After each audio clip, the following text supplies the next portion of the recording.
Haroldo Loggiurato nació en Azul, provincia de Buenos Aires, el 18 de enero de 1933, en el seno de una familia trabajadora. Llegó a La Plata, la ciudad de las Diagonales, en la década del 50 para estudiar Ciencias Económicas, carrera que abandonó por su compromiso en la política, centrada en defender los derechos de los trabajadores y las trabajadoras.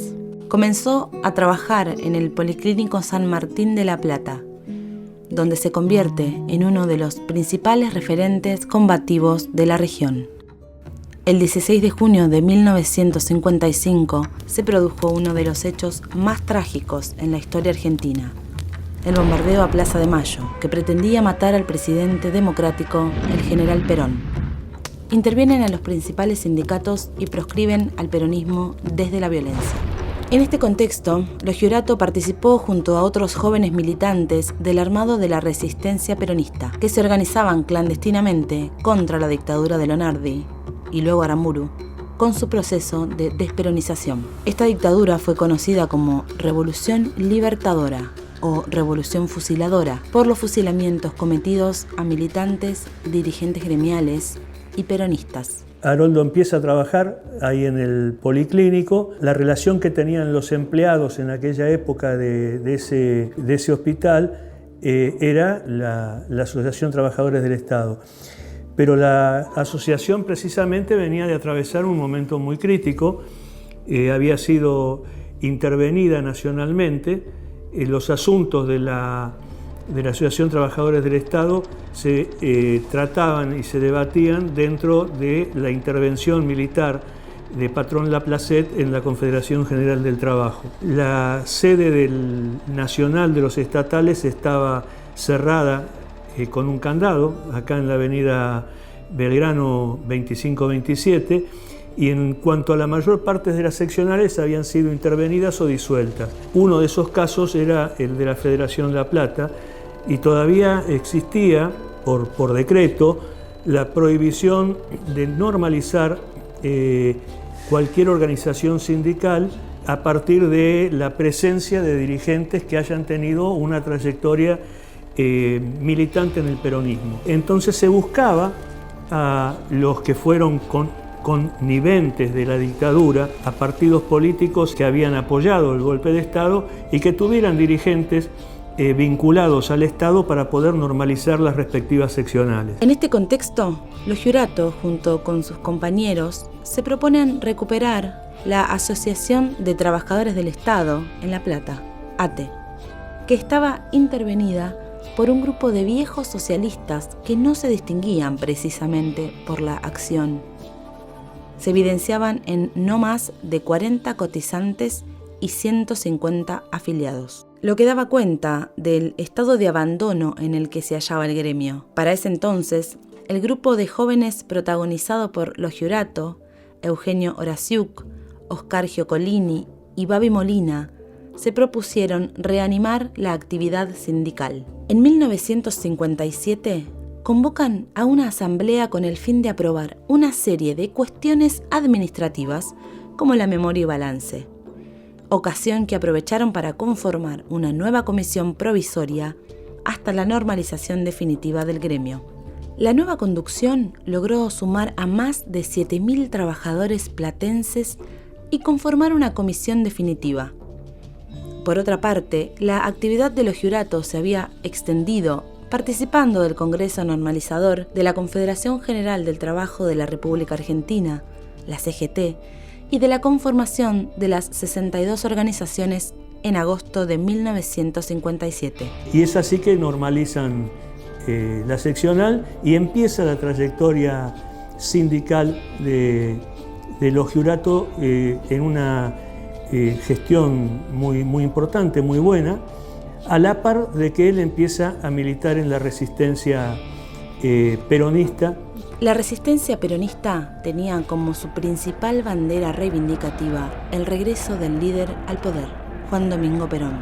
Los sectores más conscientes de defender las conquistas logradas en el decenio anterior reaccionaron activamente tanto contra la dictadura como contra la dirigencia sindical dialoguista, realizando jornadas de huelgas de grandes dimensiones. La resistencia en esos momentos estaba formada por trabajadores y muchos oficiales de las Fuerzas Armadas. La clase media miraba para otro lado, estaba en otra onda. Hay muchos hombres que conocimos en la juventud peronista de esos años, de sus inicios, después tuvieron un gran protagonismo, no solamente en el peronismo, sino en la política nacional. Uno de ellos es Haroldo Luyurato. Ellos se reunían en el local de la CGT de la calle 51, con otros sindicalistas, jóvenes como ellos. No todos esos sindicalistas tuvieron una conducta, pero en su mayoría se formaron y se integraron a la juventud peronista. La juventud peronista nace en el año 1957, ¿sí? En La Plata. Nosotros, que éramos de otra generación, muy cercana, pero de otra generación, nos incorporamos a la juventud peronista en los años 60, mediados del 60. ¿Sí? Los conocíamos a este grupo de compañeros, entre los que estaba Diego Miranda, el Barba Bartoleto, Babi Molina, Clemente Saavedra y otros más. Los conocimos a través de la familia. Yo vengo de una familia militante peronista siempre, o sea, histórica. Mis abuelos, bueno, y mi abuelo materno, el viejo Díaz, un militante también muy conocido en La Plata,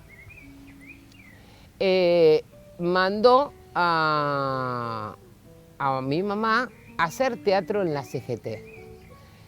Yo creo que el viejo decía, va a hacer teatro y ahí va a conseguir novio que sea compañero peronista. Y lo consiguió. Era mi papá, Haroldo. Así que se conocieron en la CGT. Y a los 6 meses se casan, a los 9 meses nací yo, y cuando tenía 3 meses de edad, marzo del 60, yo nací en diciembre del 59, marzo del 60. Ya estando embarazada de mi hermano, mi papá cae preso en el Plan Coniente. En marzo de 1959, el presidente Frondizi ejecuta el Plan de Conmoción Interna de Estado, el Plan Conintes. Inmediatamente se cobra sus primeras detenciones, entre ellas la de Lojurato. En pocos días, la repercusión se multiplica y sumará la detención de varios sindicalistas platenses, quienes serán alojados en el Regimiento de Infantería 7 y en el Batallón de Comunicación 3 de Citibel, donde serán torturados y mantenidos prácticamente incomunicados. El Plan Conintes fue implantado durante el gobierno de Arturo Frondizi, un gobierno que triunfó con el apoyo de muchos peronistas. Fue una decisión política y estratégica de Perón, de darle el respaldo a Frondizi para desplazar a los sectores ultragorilas. Frondizi había prometido cosas que después no cumplió. Prometió entregar la CGT que estaba intervenida y respetar la legislación laboral de los trabajadores. El Plan Conintes fue un plan, muchos se lo adjudican a Frondizi, pero en realidad el que lo pone en aplicación es Frondizi. Aquellos militares que interfirieran en el Estado democrático, que fueran presos. Lo utiliza así, lo pone en práctica Frondizi, no frente a los militares, sino frente a las organizaciones sindicales y los que le presentaban el hecho de la resistencia, ¿no? El Plan Conintes tuvo 2 momentos. Uno fue ilegal, se puso en práctica, pero no se anunció, no tuvo estado público. Y el otro es el momento que es en el año 61, es impuesto en todo el país, ya como una medida del gobierno. La diferencia que tenía con la otra etapa de la represión era que estaba influenciado por las enseñanzas que los militares franceses estaban impartiendo en el seno de las Fuerzas Armadas.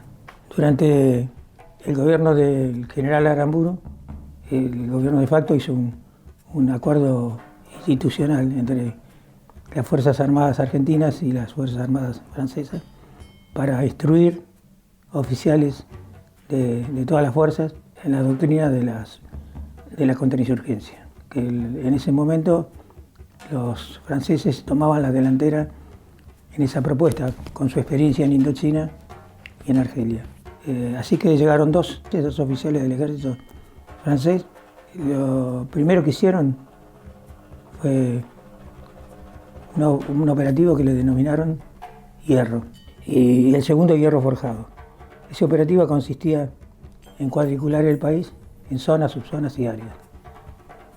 Eso suena extraño, ¿no? Porque eso es lo que la última dictadura militar practicó en su campaña represiva. Pero ya se estaba haciendo desde el año 58. Se producían actos de agitación, de propaganda, en una franca resistencia contra un gobierno que dejaba mucho que desear, que había faltado a su palabra después del famoso pacto de Perón-Frondizi, que Frondizi lo rompe, y estos jóvenes son los que empiezan desde sus lugares de trabajo, de militancia sindical y política, a reaccionar y accionar contra ese gobierno. En Cay Pérez en Plan con Intes, donde cayeron todos los compañeros más combativos del movimiento sindical, del movimiento gremial. Y así que bueno, mi mamá conmigo bebé y mi hermano empieza a recorrer las cárceles, porque primero estuvo en Magdalena. A través de los familiares, los presos que estaban en Magdalena nos pidieron libros para leer. La Juventud Peronista había conformado un grupo de estudio en la cárcel de Magdalena. Su lectura era extensa, no se limitaba solamente a los textos de Perón o de Scalabrini Ortiz o de Jauretche. También leían a Mao, a Lenin, ¿sí? Y mucho sobre la Revolución Argelina. Esa formación le dio consistencia a ese grupo. Entonces nosotros le conseguíamos libros y a través de los familiares toda la semana le entregábamos un libro y nos devolvían otro. El mes siguiente, tras el fallo del Consejo de Guerra número 2, Lo Giorato será trasladado al penal de Magdalena, condenado a 8 años de prisión. Hasta que un día uno de los familiares de los compañeros que estaban en la cárcel militar de Magdalena nos trajo un periódico escrito en miniatura, así. Los presos lo habían hecho en la cárcel y lo sacaron los familiares como un canuto de cigarrillo. Nosotros lo desplegamos a ese canuto y había un periódico de la Juventud Peronista de La Plata que se llamaba Octubre. Octubre a secas, así, lo cual daba idea de muchos octubres. Y bueno, y lo imprimimos y lo repartimos. El segundo número también se hizo con el mismo procedimiento. Después empezamos a escribir nosotros y el periódico siguió. O sea, la relación con los presos era otra. Lo Giorato será trasladado con otros presos a la cárcel de Ushuaia, el penal más sombrío y cruel del país. Las acciones por la libertad de los presos serán inmediatas. Los apoderados de la CGT Regional La Plata presentarán un recurso de habeas corpus ante la Corte Suprema de Justicia para denunciar que las declaraciones de los detenidos habían sido arrancadas por medio de tortura física y psíquica. El horror carcelario de Ushuaia se prolongará por 102 días. Los presos serán recluidos en la cárcel de Viedma, que alojaba detenidos con INTES de casi todo el país. El 18 de junio de 1961, Lo Giorato dará su alegato frente a la Comisión Investigadora de Supuestos Apremios, donde denuncia las condiciones inhumanas y las torturas sistemáticas vividas. Nos toca ahora, señores legisladores, hablar sobre el luctuoso capítulo que ensombreció la vida argentina en el 150 aniversario de la Revolución Patria. Nos referimos al vergonzoso espectáculo de decenas y decenas de hombres torturados bárbaramente por los encargados de la ejecución del tristemente célebre plan Conintes. Claro está que cuando atacamos las torturas nos cuesta ubicarnos en el tiempo, pues nos parece que en lugar de vivir la segunda mitad del siglo XX, estuviéramos acompañando al marqués de Beccaria en su prédica contra los castigos corporales en pleno siglo XVII. Pues detrás de estos depravados que cometieron con sadismo esas tareas, está la responsabilidad de los altos jefes de las Fuerzas Armadas que permitieron las torturas. Tampoco termina aquí la responsabilidad de todo lo ocurrido, pues llega a los poderes constitucionales que permitieron tanta barbaridad y directamente a ustedes, señores legisladores, que permitieron la implementación de este desgraciado plan con Intes y que no hicieron eco de nuestro reclamo de justicia.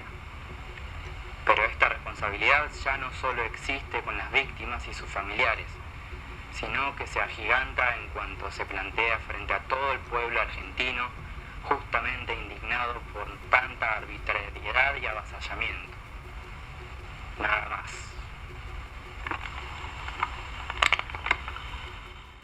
Mediante la huelga de hambre, los presos encuentran algunos beneficios que no durarán mucho tiempo, producto de los enfrentamientos entre las facciones azules y coloradas del ejército que estaban en el poder.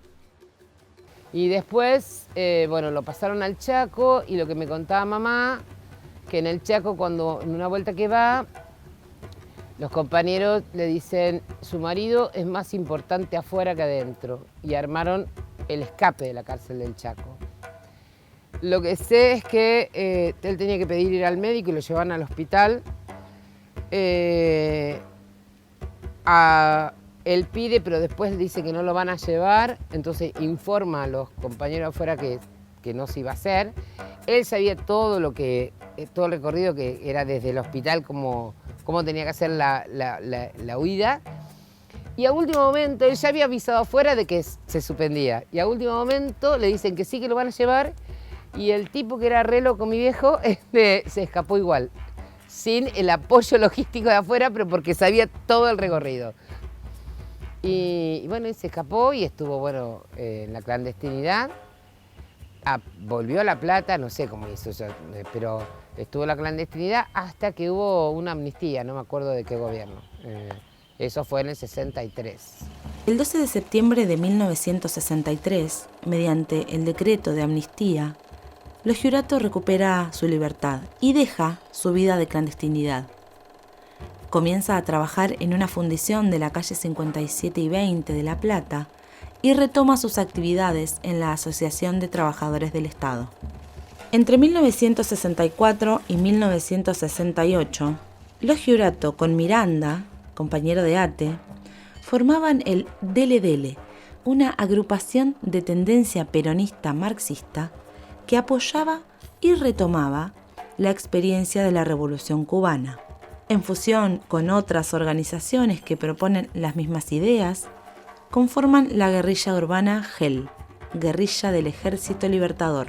La lucha contra la dictadura de Livingston constituía el centro mismo de la nueva resistencia. Recién pudimos tomar contacto con ellos en la amnistía que se dio a los presos con Intes en el gobierno del doctor Ilia. Esa juventud peronista formada en la cárcel y en la lucha dejó su semilla. Cuando los presos salieron fue difícil la relación nuestra con la juventud peronista de sus inicios, del año 57, porque no era por desconfianza, no era porque no nos querían, no era por eso, por diferencia política tampoco, era por un problema generacional. Nos veían como a pendejos nosotros. Después nos enteramos con el tiempo que en realidad tenían 1 o 2 años más que nosotros, no era mucho. Pero ellos eran hombres probados, ¿sí? Habían pasado por la cárcel y por la tortura. Y eran hombres probados, otro estadio, ¿sí? Y a nosotros nos veían como muy pendejos para confiarse en algunas cosas. Entonces ellos se organizaron por un lado y nosotros por otro. Las reuniones se planifican en una parrilla del Parque Pereira Iraola y luego de varias intervenciones políticas de acción militar, de sabotajes a jefaturas de la policía o la iglesia, el grupo tenía una definición madre. Las organizaciones armadas tienen el mismo enemigo, el imperialismo y la oligarquía. Un mismo método, la lucha armada, y un mismo objetivo, el socialismo. En 1971, bajo una ofensiva represiva, el grupo será desarticulado por medio de las detenciones a sus integrantes. Serán detenidos primero Torres Molina, en marzo Flascam y Doglio, y en noviembre de ese año, Lo Giurato, Diez, Bellingeri, Elizalde Leal y Trovato. Los integrantes que están libres pasan a la clandestinidad. Los detenidos son llevados a Devoto, Resistencia y Rawson. Bueno, en el 71 vuelve a caer preso. Ahí lo íbamos a visitar, cae en el 71, 72. Íbamos a la cárcel de Devoto junto con mis hermanos de vida, del corazón, de historia, que son Gustavo y Claudia Berlingeri, porque Felipe era muy chiquito, y cae preso también junto con, para mí era el Bochi, que era un tío, Berlingeri, Héctor Berlingeri, y íbamos a Devoto. A mi padre Haroldo lo conoce en una experiencia anterior que fue la guerrilla del Ejército del Libertador, que nace en 1968 y se disuelve en 1971. Después ellos pasan por distintas cárceles del país. Con el 72 la cosa se empezó a poner un poquito más compleja y ya ahí en esa instancia dejamos de verlos a los presos políticos en el patio. Ya ahí los veíamos en un pasillo con rejas. La revisación era mucho más exhausta, más agresiva, podría decir, porque es una agresión esas revisaciones. Y ellos de un lado y nosotros del otro y rejas en el medio, como dos pasillos. Empezaban a ajustar ahí, digamos, sus mecanismos, los milicos. Villa Devoto funcionaba como cárcel de presos políticos bajo un régimen de pabellón, lugares comunes con bloques de cama de doble altura, organizados por el origen ideológico de los militantes. Los Giurato integrará el pabellón con otros presos políticos de diferentes tendencias revolucionarias, como Santucho y otros dirigentes del PRT. Los Giurato perseguía el rol de aglutinador de las diferentes fuerzas revolucionarias para concretar el viejo sueño de unirlas. La experiencia carcelaria era de una gran formación política, alimentando los debates desde diferentes tendencias que convivían en la diaria. Los Giurato pensaba una salida clasista y mantenía una crítica constante a la figura de Perón. Hasta que pasa lo de Trelew, y después de la masacre de Trelew, que matan a todos los compañeros y compañeras, los milicos lo que hacen es llevar a todos los presos políticos a Rawson. Y ahí lo trasladan a Rawson. Y bueno, y después con las elecciones gana Cámpora y Cámpora da la amnistía. Y ahí, lo fuimos a recibir a Capital. Y después es toda otra etapa, ya adolescentes, después del 73, donde pudimos compartir otras cosas, ¿no? Con papá. Las salidas con papá y con la Tana, y nos enseñó a manejar tempranamente. Íbamos al campo y nos enseñaba a disparar con armas, obviamente. Jugábamos al ajedrez, nos permitió fumar y nos podíamos tomar con 14 años un whisky con el viejo, obviamente. Hasta que un día creo que lo dejé mudo, porque en esto él nos decía siempre, ustedes son grandes y pueden decidir por ustedes mismos. 14 y 13, 15 y 14. Entonces, 15 y 14, un día le dije, papá, si quedo embarazada, ¿me pagás un aborto? Ahí, al viejo Haroldo lo dejé sin palabras.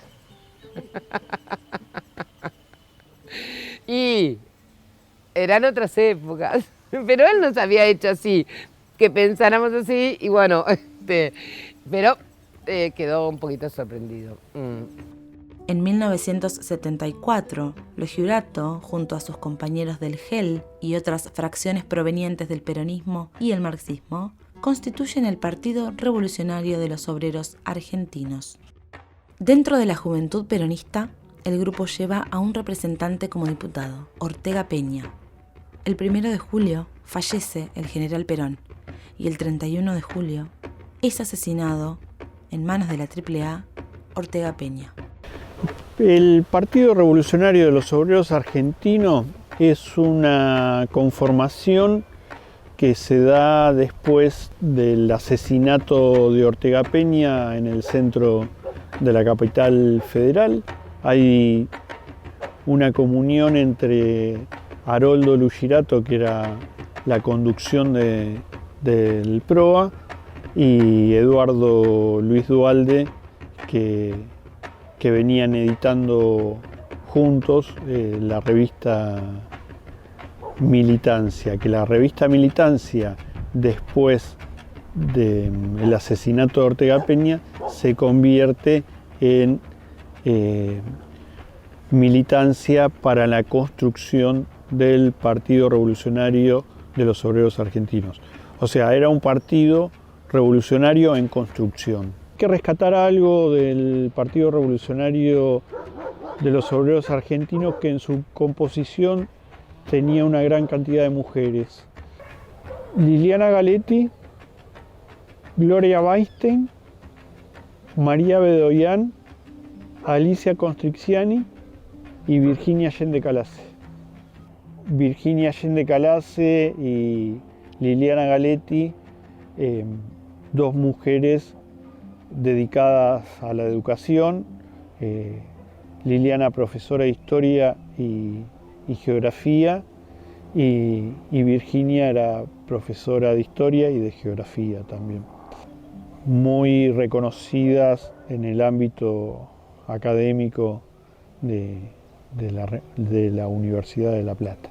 La cosa se puso compleja con la AAA, año 75, salíamos igual nos veíamos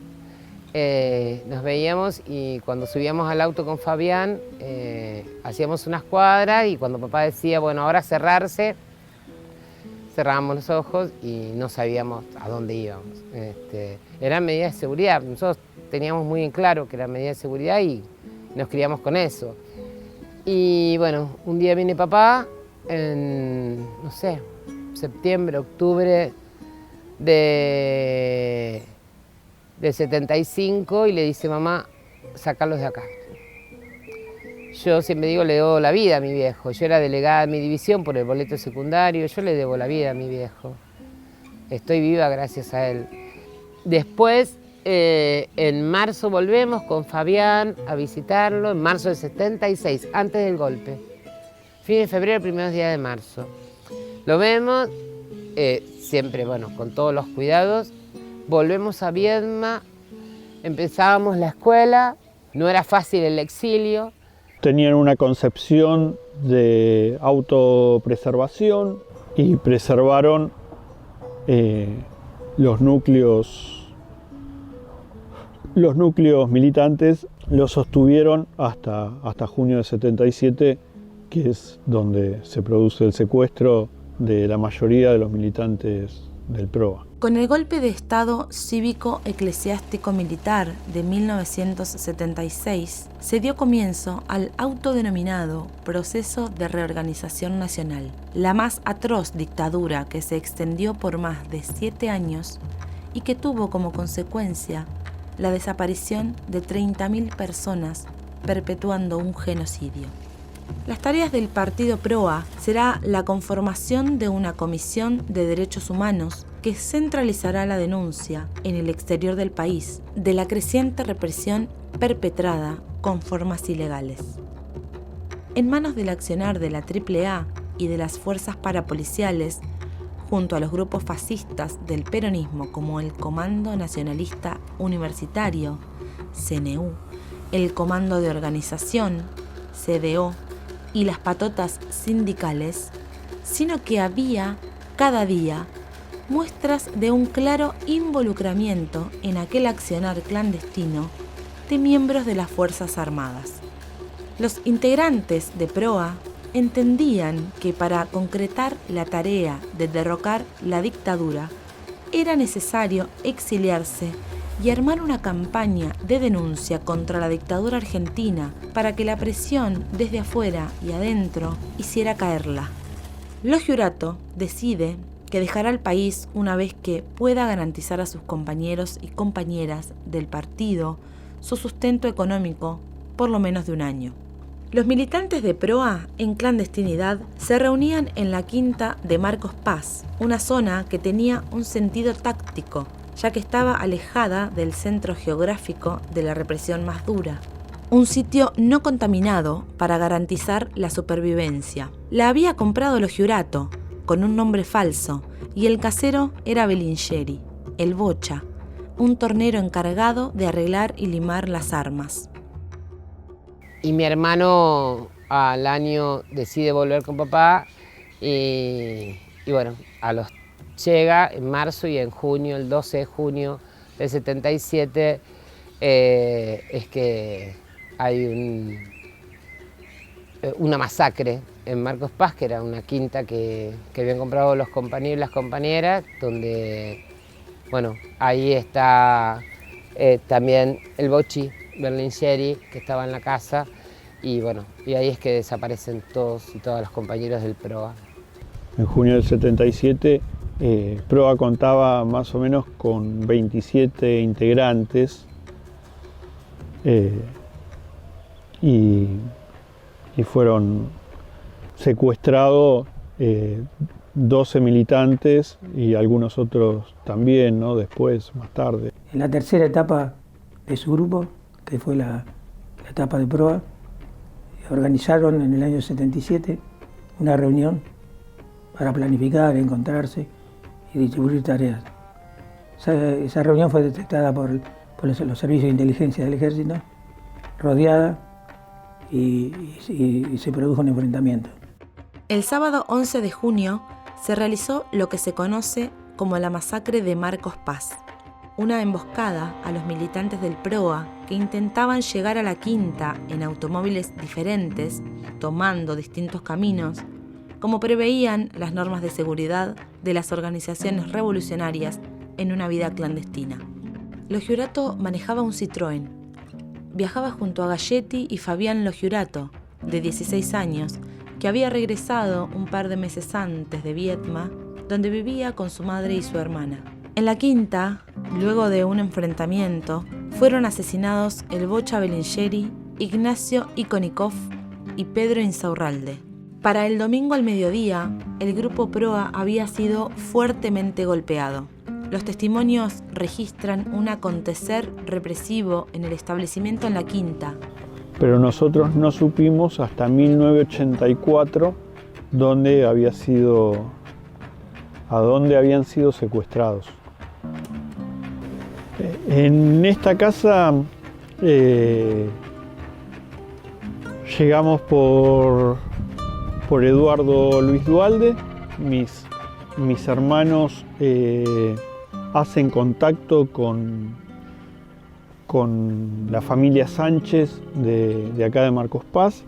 Fue secuestrado y había sido el intendente de esta ciudad, y mis hermanos se encuentran con los hijos de Sánchez. Sánchez está desaparecido.